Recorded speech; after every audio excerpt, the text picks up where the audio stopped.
देख रहे हो रोहित, ये बारिश, उसके बूंदे मुझे बहुत पसंद थे। इन बूंदों के गिरने के साथ वो पैरों में घुंघरू बांधकर नाचा करती थी।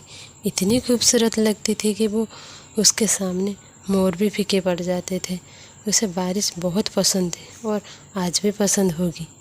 आज इस बारिश के साथ उठने वाली मिट्टी की खुशबू फिर से उन दिनों में मुझे ले जाकर छोड़ आई है, जब हम बरसात में मौसम पर यूं ही घूमते हुए घर आते थे।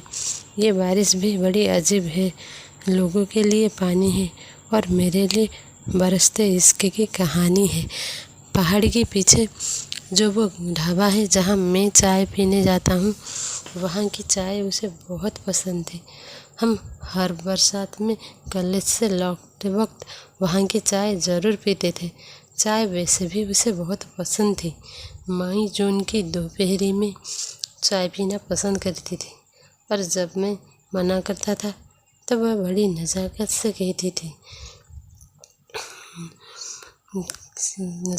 कहती थी, जनाब आपके लिए चाय होगी, मेरे लिए इश्क है। फिर मैं कहता था कि जब चाय से इश्क है तो मैं कौन हूँ? तो वो कहती थी कि तुम और मैं तो एक है, तुम्हारी पसंद मेरी पसंद तो एक है। तो और ये बोलकर हंसने लगती थी। जानते हो, क्योंकि चाय मुझे कभी पसंद नहीं थी और ये बात उसे भी जानती थी। हाँ, कभी कहा ही नहीं मैंने उसे, लेकिन उसे पता चल गया था। तुम्हें पता है, जिस दिन हमारी शादी तय हुई उसी दिन भी ये बादल ऐसे ही ज़ोर से बरस रहे थे।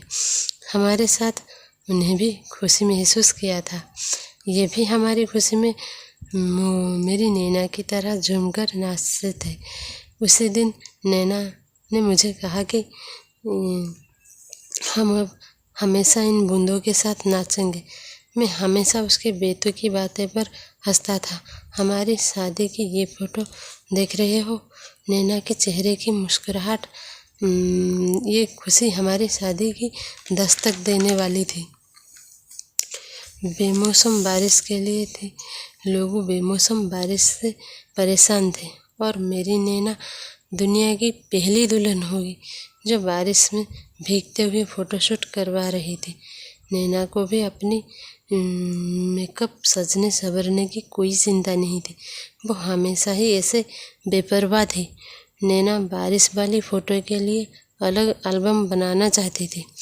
उसके लिए अलग एल्बम भी बनाई थी। शादी के बाद 15 दिन बाद मुझे अपनी ड्यूटी पर वापस जम्मू जाना पड़ा।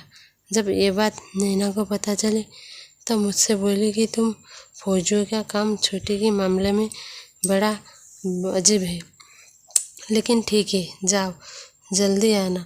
सबको बता दो कि तुम्हारे साथ रहने की बरसात में मैंने बुकिंग कर ली है, तो अपनी बारिश तुम मैं यहीं बिताना मेरे साथ।